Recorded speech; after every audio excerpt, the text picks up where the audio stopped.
Em 2 Timóteo, capítulo 1, versículo 3 até o versículo 7, esta palavra, ela brotou no meu coração na sexta-feira, aqui na reunião de oração. Estava lendo as Escrituras e Deus falou muito forte ao meu coração através desta palavra. Eu quero compartilhar com vocês algumas coisas. Diz assim: todas as vezes que lembro de você nas minhas orações, de dia e de noite, eu agradeço a Deus, a quem sirvo com a consciência limpa, como também os meus antepassados serviram. Lembro das suas lágrimas e quero muito ver você outra vez para que eu possa ficar cheio de alegria. Lembro da sua fé sincera, a mesma fé que a sua avó Loide e Eunice e a sua mãe tinham.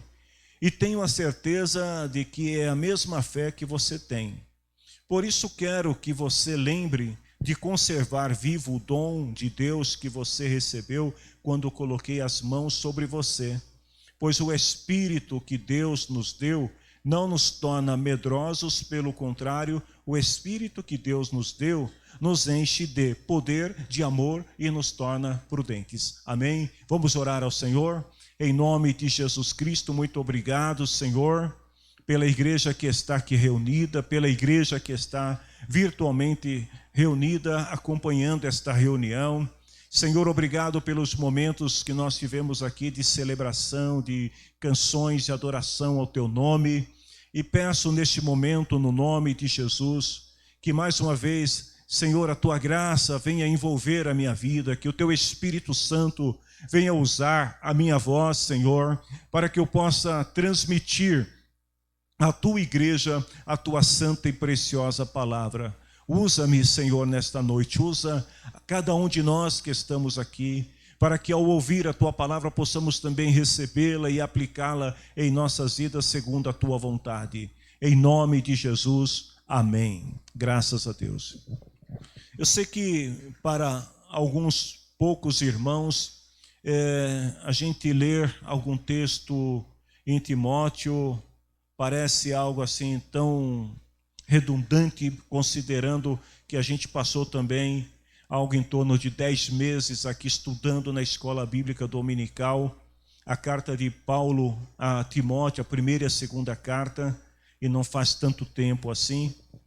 Mas o que eu gostaria de passar para vocês nesta noite, nesses versos que nós acabamos de ler aqui, Paulo, ele dá-se a impressão que ele deixa um pouco de lado a figura do apóstolo, do pastor que está instruindo um outro pastor como proceder diante da igreja de Deus.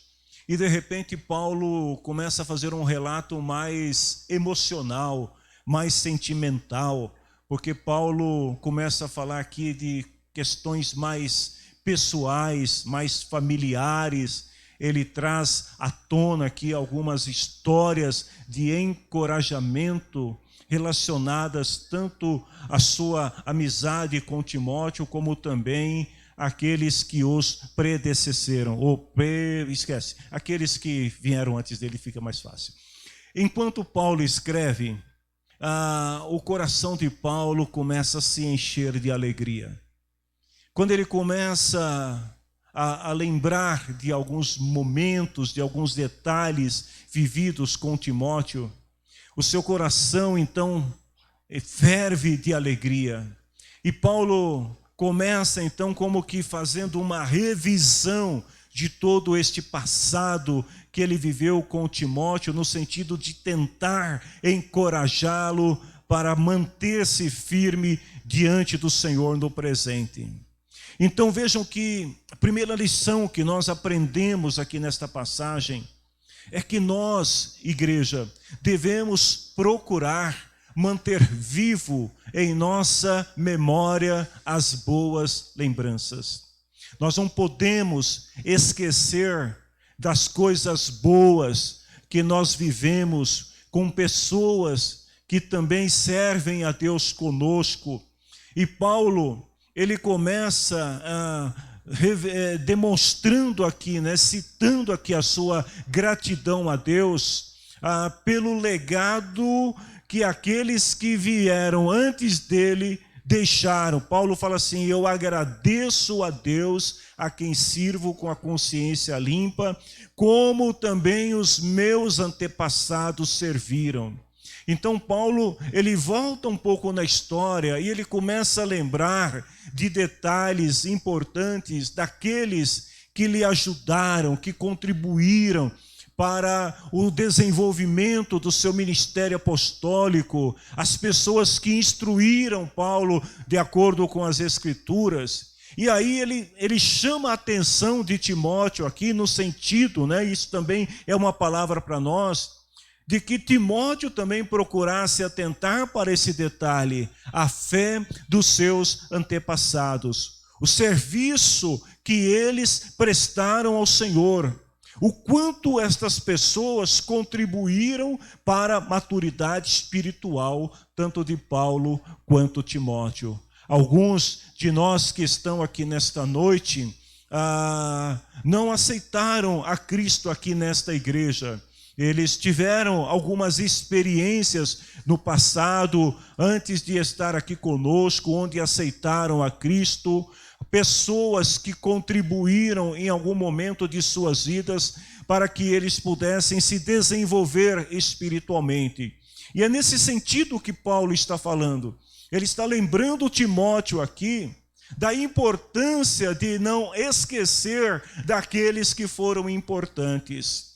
Paulo, ele estava grato por esta boa lembrança, por aquele momento que ele teve, que ele viveu com Timóteo. E ele apresenta aqui a sua gratidão a Deus sob 5 aspectos diferentes, está entre o versículo 3 e 5, onde ele começa dizendo assim: primeiro, que a gratidão dele era fruto das orações por Timóteo. Porque quando Paulo se prostra diante do Senhor para orar, e ele traz a memória a pessoa de Timóteo, Paulo então começa a lembrar de quem é Timóteo. Não é aquela oração superficial, aquela oração sem nenhuma empatia por aquele por quem você ora. Não, Paulo, ele começa dizendo assim: todas as vezes que eu lembro de você nas minhas orações. Então, ao orar ao Senhor e apresentar Timóteo, Paulo se lembra do quanto Timóteo foi importante na sua vida, o quanto Timóteo contribuiu em seu ministério apostólico e também o quanto ele, Paulo, pôde contribuir no ministério pastoral de Timóteo. Aí me vem uma pergunta aqui para todos nós que estamos aqui nesta noite.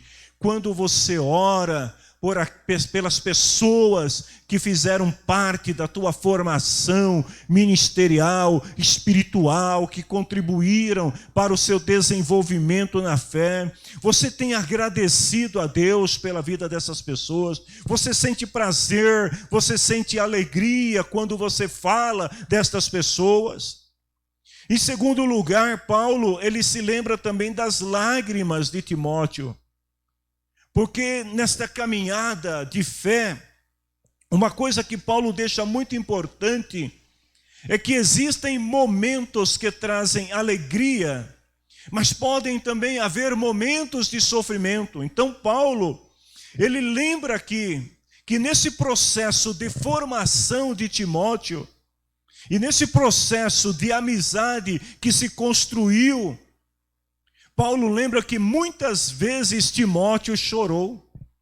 O texto bíblico não diz aqui qual foi a razão de Timóteo ter chorado, se ele chorou pela rejeição das pessoas, se ele chorou por sentir saudade de seu pai, uma vez que ele estava distante de seu pai, se ele chorou por alguma outra razão que o fez sofrer. Mas o que nós aprendemos aqui, que é muito importante guardar conosco, é que aquele que serve ao Senhor, aquele que que é um líder, aquele que é um obreiro, aquele que é um discipulador, que é um servo, uma serva de Deus, de vez em quando ele vai derramar lágrimas. E se você nunca derramou lágrimas, enquanto você estava orando ao Senhor, enquanto você estava falando com Deus, ou enquanto você estava caminhando com Deus, alguma coisa não está certa. Porque o ministério de Paulo, por exemplo, era um ministério regado por lágrimas. Alguns exemplos lá em Filipenses capítulo 3, versículo 18, nós vamos ver aqui Paulo chorando por causa da degradação moral e espiritual da igreja. Ele escreve para a igreja em Filipe e fala assim: eu disse isso muitas vezes e agora repito chorando. Porque Paulo, ele sente o que está acontecendo com aqueles irmãos, e ele não quer apenas transmitir uma mensagem superficial, mas ele faz isso do mais profundo da sua alma. O ministério de Paulo foi regado por lágrimas enquanto ensinava outros irmãos. Lá em Atos capítulo 20, versículo 19 e 31, Paulo fala assim: eu fiz o meu trabalho como servo do Senhor, com humildade e com lágrimas. Infelizmente hoje, muitas pessoas querem fazer o trabalho de Deus, mas sempre de boa, sempre com muita diversão, muita alegria. É claro que existem esses momentos, mas você tem que estar preparado também para os momentos em que as lágrimas virão. Paulo fala assim: e apesar dos tempos difíceis que tive, porque os judeus se juntavam contra mim, ele não desistiu. Eu não sei se tem alguém aqui nesta noite que está servindo ao Senhor e que está caminhando neste momento da sua vida por um vale de lágrimas. Mas escute o que a palavra do Senhor está dizendo: apesar dos tempos difíceis que você possa estar atravessando, não deixe de fazer a vontade do Senhor em hipótese alguma. No versículo 31 ele fala assim: fiquem vigiando. Lembre que durante 3 anos, dia e noite, com muita alegria, não parei de ensinar vocês. Não é isso que está escrito. Paulo diz assim: 3 anos, dia e noite, chorando, não parei de ensinar cada um de vocês. Meu irmão e minha irmã, se Deus te colocou para fazer algo no seu reino, na sua obra, entenda isso. A obra de Deus, ela é difícil, é desgastante, é sacrificial. Se fosse tão fácil como alguns imaginam, haveria filas de pessoas esperando a vez. Se fazer a obra de Deus fosse tão vantajoso do ponto de vista natural como alguns imaginam, gente, haveria até brigas e disputas por cargos e funções dentro da igreja. Mas vocês já repararam que de vez em quando surge alguma vacância ministerial dentro da igreja, a dificuldade que é para encontrar alguém para assumir o lugar? Porque você chama um irmão e fala assim: pastor, sabe o que é? É que para mim não dá. Chamar outro, não dá. Agora imagine se fosse o contrário, né? Se fazer a obra de Deus fosse como alguns imaginam, sorrisos, alegria, né, recompensas, elogios, afagos e por aí afora, eu penso que os pastores nem precisariam dizer: você aceita? Porque teria um monte de gente dizendo: pastor, se sobrar uma vaguinha, me coloca no lugar. Olha o que Paulo está dizendo aqui. Ele fez durante 3 anos, dia e noite, a obra de Deus, chorando, ensinando aqueles irmãos a vontade do Senhor. E ele chora também quando ele não pode estar com os irmãos. Quando Paulo estava escrevendo a carta à igreja de Corinto, 2 Coríntios 2,4, ele fala assim: eu escrevi aquela carta muito preocupado e triste e derramando lágrimas. Sabe por que Paulo estava chorando aqui? Porque ele não podia estar com os irmãos. Você já imaginou, irmãos, esse espírito que estava sobre Paulo, invadindo, o coração da igreja contemporânea? Aí o irmão não pode vir no culto porque aconteceu alguma situação inesperada que o impediu de vir ao culto. Aí quando você chega em casa, a pessoa está chorando. Aí você pergunta: por que você está chorando? Aconteceu alguma coisa? É porque eu não pude estar com os meus irmãos hoje. Esse é o sentimento que Paulo tinha. E é esse o sentimento que nós, igreja, precisamos ter. O sentimento de pertencimento, de estar junto, de fazer parte de um corpo, de saber o quanto é importante estarmos juntos aqui, unidos e reunidos na presença do Senhor, como um só corpo. Aí alguém vai dizer assim: pastor, mas você está falando de Paulo. Jesus foi diferente. O ministério terreno de Jesus foi multidão e tal. Quem já leu a Bíblia sabe que não é bem assim. Porque Jesus, ele era um chorão por natureza. O escritor aos Hebreus, no capítulo 5, versículo 7, fala assim, que durante a sua vida aqui na terra, Jesus em voz alta e com lágrimas fez orações, não é uma oração, fez orações e súplicas a Deus, que o podia salvar da morte. Por muitas vezes Jesus se viu em situações onde somente a presença de Deus poderia confortá-lo para que ele continuasse adiante em seu ministério até o fim. Jesus chorou por Jerusalém.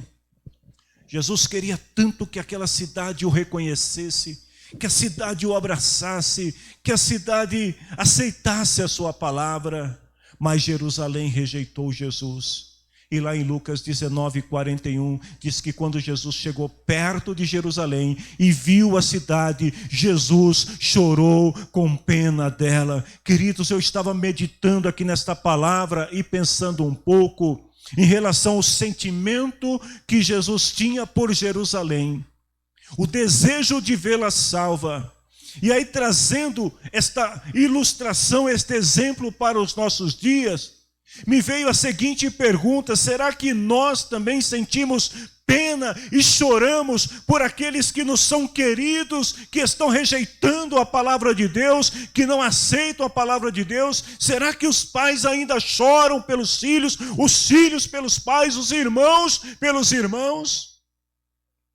Não é só uma questão de aceitação, de querer ou não querer. Porque o que está em jogo é o estado eterno destas pessoas que nós amamos e que queremos tão bem. Então, quando Jesus olha para Jerusalém, o seu coração se parte, ele chora, porque Jesus sabe que Jerusalém estava caminhando para a destruição, quando na verdade o seu grande desejo é que Jerusalém o reconhecesse. O pai, a mãe, o crente, quando olha para alguém que está distante de Deus, a gente não consegue de maneira alguma ficar confortável diante dessa situação. É por isso que quando nós oramos ao Senhor, a exemplo de Paulo, as lágrimas fazem parte da vida de um homem e de uma mulher de oração. A atitude de Paulo em relação às lágrimas de Timóteo, quando ele fala: eu lembro, Timóteo, eu não esqueci das tuas lágrimas, é uma expressão de como deve ser o comportamento cristão em relação às outras pessoas, como que deve ser o nosso coração em relação ao culto que nós prestamos ao Senhor, como deve ser o nosso coração em relação àquilo que nós fazemos na obra do Senhor. Em terceiro lugar, Paulo, em sua oração, ele traz à memória boas lembranças e um grande desejo de ver Timóteo. Então, depois de lembrar das lágrimas de Timóteo, ele diz assim: eu quero muito ver você. Vocês sabem aonde Paulo estava? Alguém vai dizer assim, era simples? Era só entrar num barco e ir aonde Timóteo estava? Não, Paulo estava preso. Paulo estava numa prisão sentenciado à morte. Mas mesmo ali, o seu coração continuava vívido, o desejo de poder sentir a presença de um amigo ao seu lado. Em quarto lugar, Paulo ansiava por esse encontro, e ele sabia que este seria um encontro cheio de alegria. Irmãos, quando dois crentes cheios da presença de Deus se encontram, há alegria, amém? Há consolo, há graça, a paz. É assim ou não é? Se você se encontrar com alguma pessoa que se diz crente, e essa pessoa começar a encher o teu coração de amargura, de ódio, de raiva, de coisas ruins, alguma coisa está errada.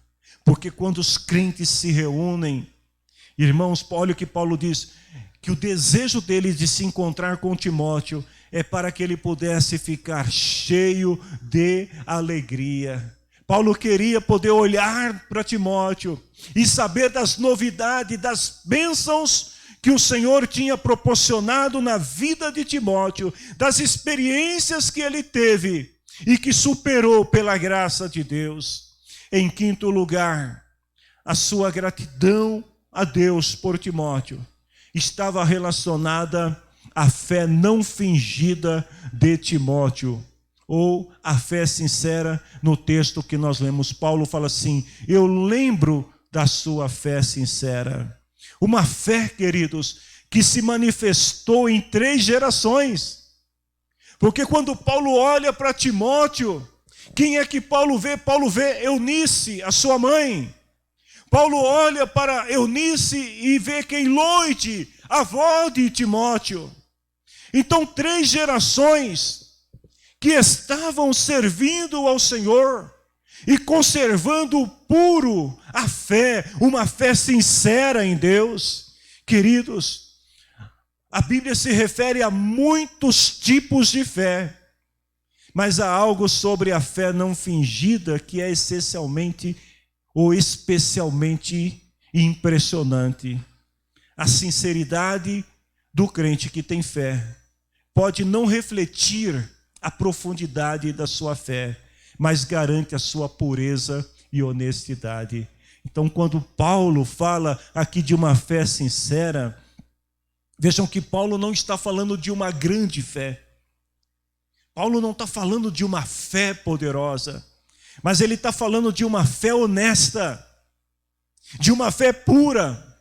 E o que seria uma fé sincera? Uma fé sincera é aquela fé que reconhece diante de Deus as suas fragilidades e continua confiando no poder e na graça de Deus. A fé vai além de simplesmente declarar que crer. Esta fé sincera, ela é também uma fé obediente. Esta é a fé que Paulo está dizendo aqui que Timóteo tinha. Timóteo, você tem uma fé sincera.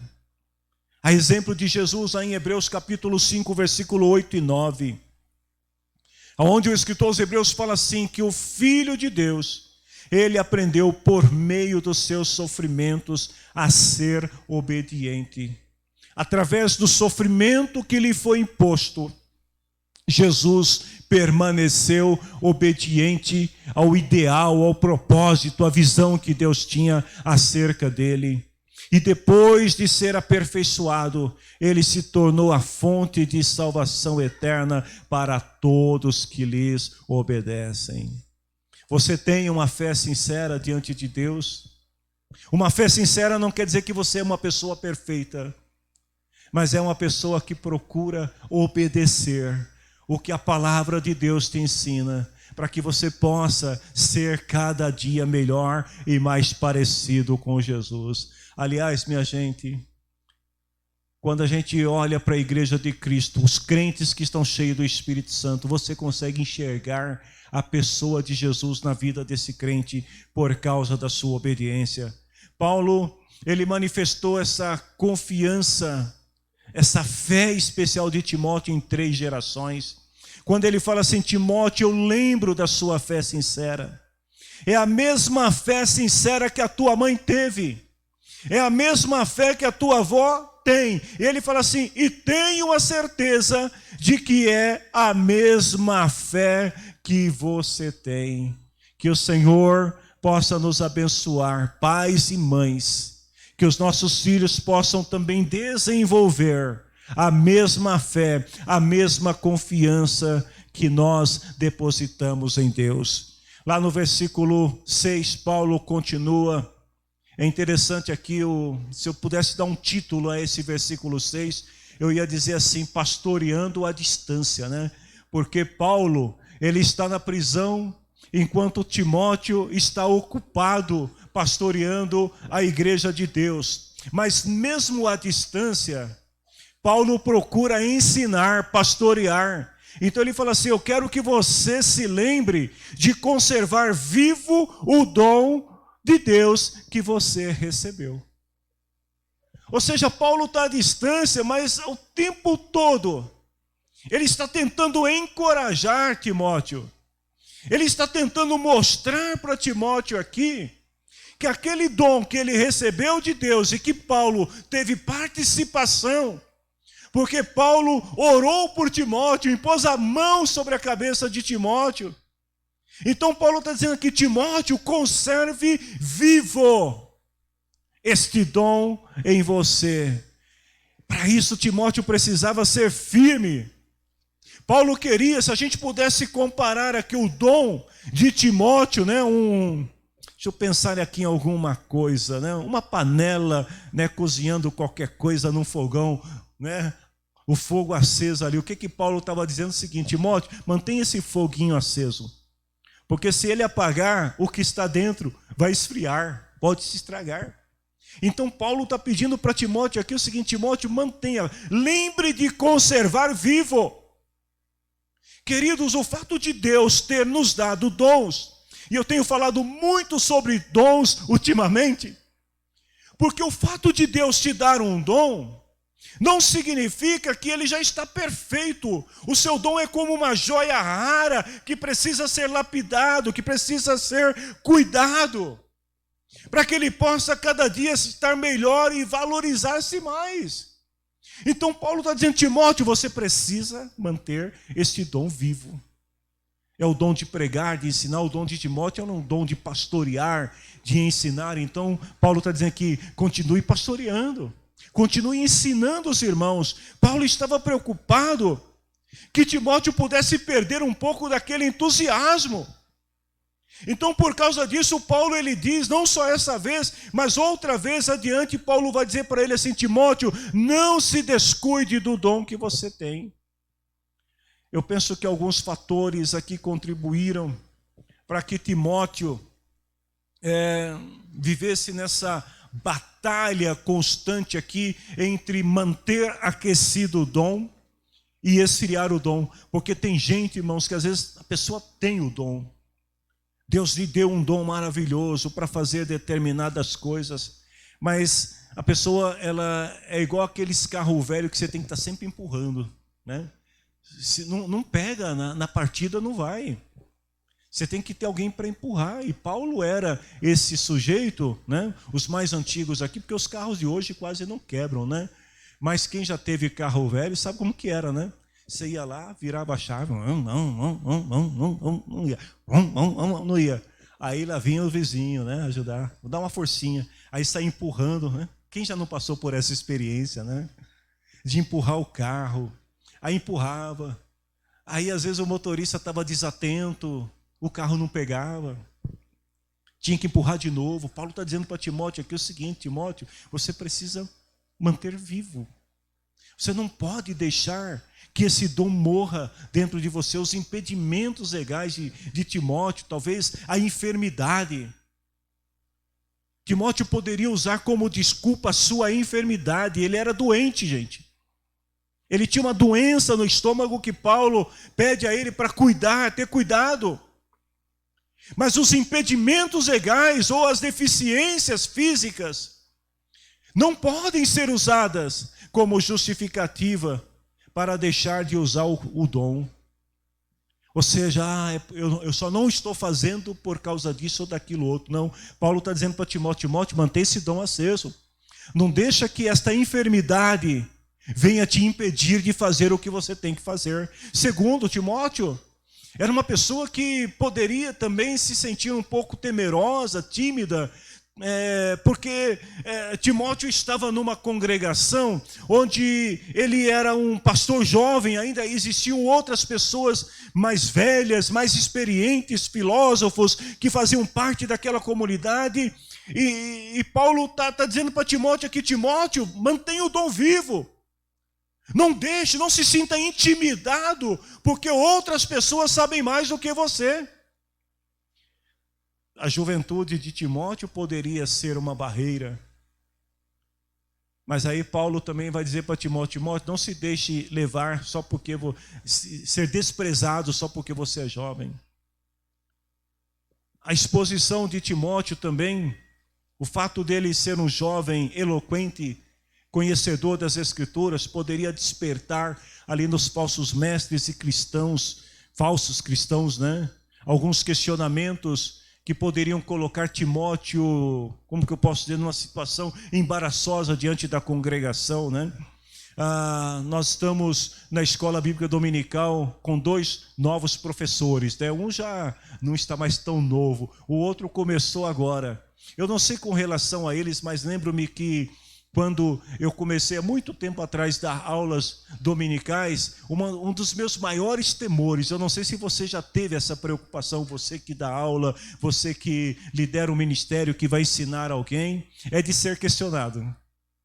E se alguém me perguntar uma coisa que eu não sei? Então Timóteo, ele é pastor de uma igreja que tem gente ali que sabe muito mais do que ele.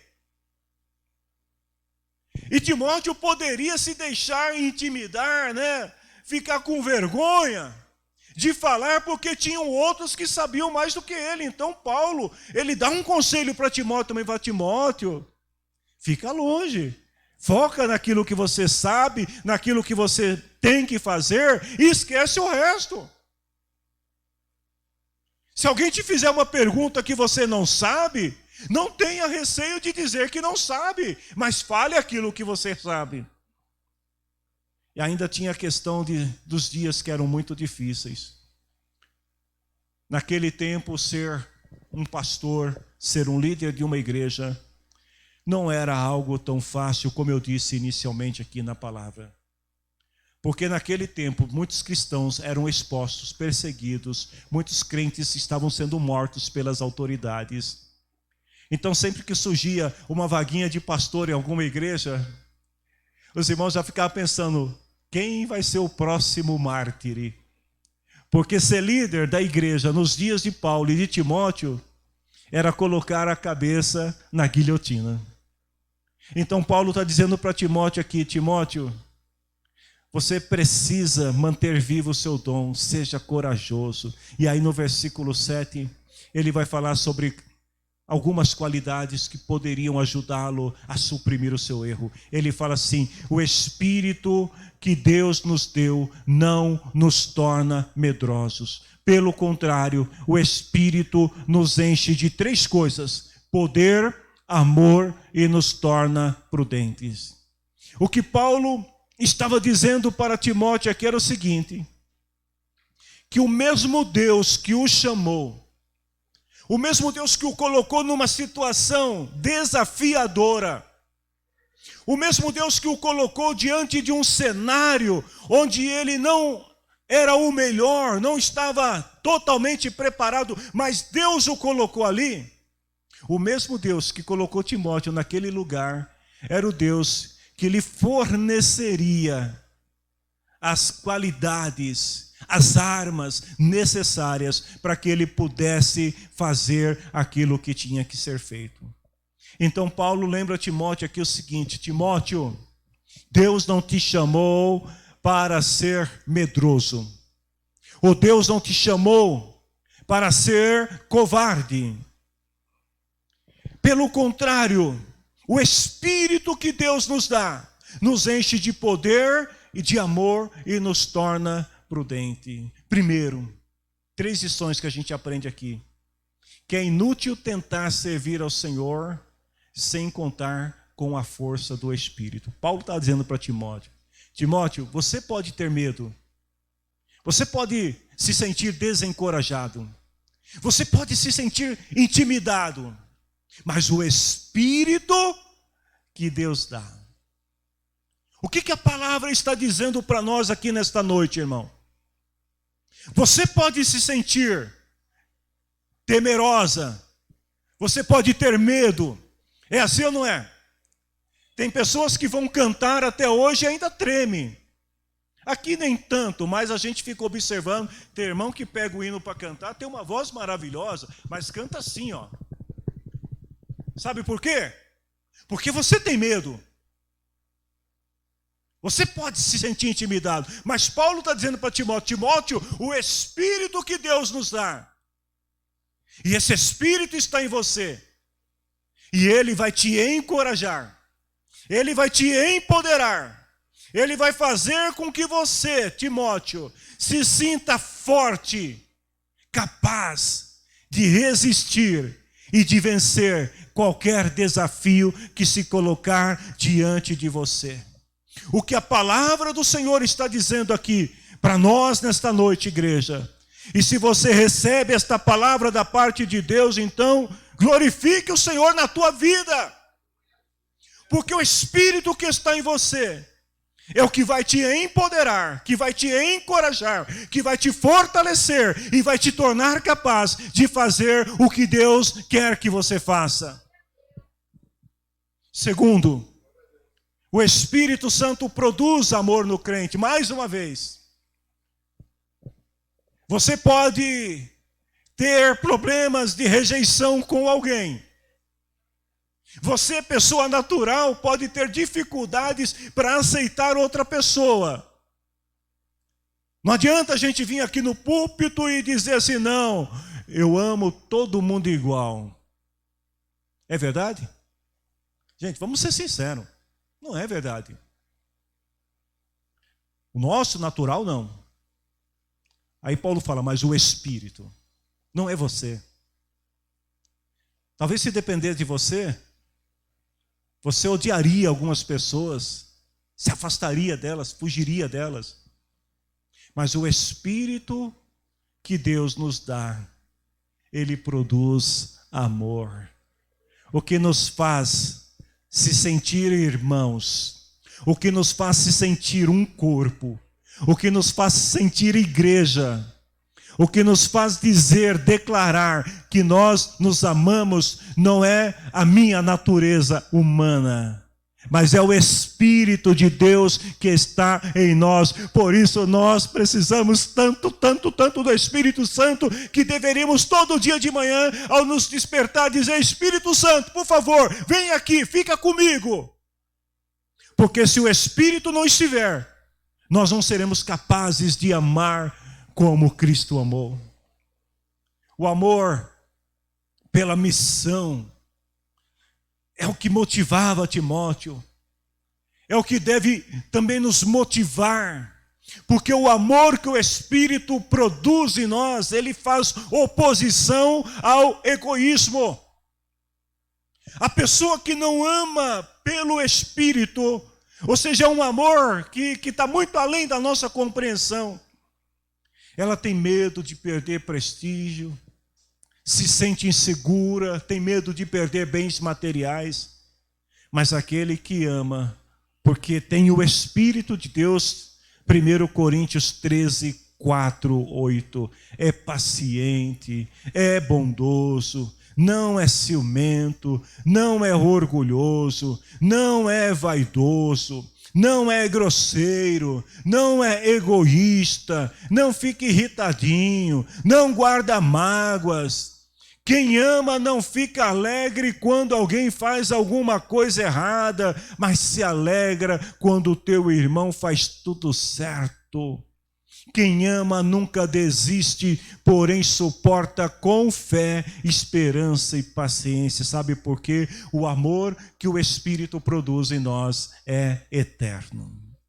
E finalmente, Paulo diz, o Espírito de Deus, ele também nos dá o quê? Prudência, autocontrole, domínio, autodisciplina. Ou seja, a pessoa equilibrada, guiada pelo Espírito Santo, ela não entra em pânico, ela mantém a calma, né? Mesmo quando tudo está difícil, ela mantém aquela calma. Esta semana eu visitei uma pessoa e eu cheguei para minha esposa e falei, temos que orar muito por ela, porque ela está muito sofrida, está sofrendo muito mesmo, muito doente. Eu falei, mas eu vou te falar uma coisa, como é bom falar com crente. Porque mesmo diante de todo o sofrimento que aquela pessoa estava passando, ela estava tão feliz de poder falar e compartilhar das coisas de Deus comigo, que eu saí dali, eu fui fazer uma visita de 30 minutos, fiquei 2h30 na casa da pessoa. Irmãos, quando vocês me convidarem para uma visita, já vai se preparando. Já viu que demora. Se é para falar de Jesus, não tem hora para terminar. Porque é tão bom falar de Jesus. Então veja que o poder, o amor e a prudência que o Espírito Santo produz em nós, ele vai gerar a coragem, ou seja, nós vamos vencer o medo. Eu preciso adiantar um pouco a mensagem para tentar terminar o culto no horário. Timóteo, ele precisava reconhecer que Deus, ele nos oferece condições para permanecer firmes. Meu irmão e minha irmã, você não está sozinho nesta batalha. Não sei como que você está hoje, a tua condição hoje, mas você não está sozinho. Porque o Senhor está conosco, o Espírito Santo está contigo para te ajudar. Lá em João 14, 16 e 17, Jesus falou assim, eu vou pedir e o Pai vai dar um outro consolador, um auxiliador, o Espírito da verdade para ficar com vocês para sempre. Sabe por que você não desistiu? Sabe por que você não parou? Sabe por que você continua aí, ainda que esteja enfrentando dificuldades? Porque o Espírito Santo que está em você, ele te fortalece, ele te torna uma pessoa apaixonada pelo dom que Deus te deu. O Espírito Santo, ele desperta no teu coração um desejo profundo de fazer a obra de Deus, você até esquece do cansaço. O mundo não pode receber esse Espírito, e nem pode ver, e nem pode conhecer. Mas vocês conhecem, amém? Porque Ele está em vocês e vive em vocês. Paulo está dizendo para Timóteo aqui o seguinte, Timóteo, se você deixar de cumprir o seu ministério, será por covardia. E isso não vem do Senhor. É isso que Paulo tem quando ele fala, o Espírito que Deus nos deu não nos torna covarde, porque Timóteo poderia querer parar. E Paulo falou, Timóteo, se você parar, isso não tem nada a ver com Deus. Porque o Espírito que Deus te dá não é para parar. O Espírito que Deus te dá é para você avançar. Da mesma forma, vamos pensar o seguinte, uma pessoa que teme o poder de Satanás. Uma pessoa que teme o poder de Satanás, mais do que confia no poder de Deus e na sua proteção. Ou seja, o crente que se diz crente, que teme mais os problemas do que aquilo que Deus pode fazer na sua vida para lhe dar solução diante dos problemas, é alguém que espiritualmente está enfermo e precisa ser curado. Graças a Deus que Timóteo não chegou nesse ponto. Mas tem muita gente, meus irmãos, que às vezes estão igual os discípulos quando estavam com Jesus dentro do barquinho. Vocês lembram da história? A gente até tem um corinho antigo aí que cantava que com Cristo no barco tudo vai muito bem ou vai tudo bem. É mais ou menos assim, né? Mas tem pessoas que mesmo Jesus estando no seu barquinho, bate um desespero terrível, né? Jesus estava no barco com os discípulos. E o que os discípulos fizeram? Começaram a gritar. O que Jesus falou para eles? Por que vocês são assim tão medrosos? Por que vocês estão com... Que barulho é esse? Eu estou aqui. Irmãos, o Espírito Santo está com você. Irmã, o Espírito Santo está com você. Lá em João capítulo 14, versículo 27, Jesus, ele deixou uma palavra para os seus discípulos. Ele falou assim: eu deixo com vocês a minha paz. A minha paz eu lhes dou. Não é a paz que o mundo dá. A minha paz é diferente. Não fiquem aflitos e não tenham medo. Jesus está com você. O Espírito Santo habita no teu coração. Hoje de manhã eu terminei a oração aqui e fui correndo ali escrever uma frase. E aí eu falei assim para o Alê, eu falei: Alê, eu estou com essa frase na cabeça desde a madrugada. Eu acordei umas 3 vezes de madrugada pensando na mensagem. E as 3 vezes que eu acordava, eu estava com preguiça de levantar e anotar. Aí eu acordava, aí eu falava na minha mente assim: olha, anota aí para você não esquecer. Aí eu dormia, poxa, esqueci de anotar. Anota aí. Quando chegou na oração, eu fui orar. Terminou, eu falei: tenho que anotar. Porque eu creio que esta palavra também é para você nesta noite. É uma palavra bem simples. Coragem não é ausência do medo. Anote isso. Coragem não é ausência do medo.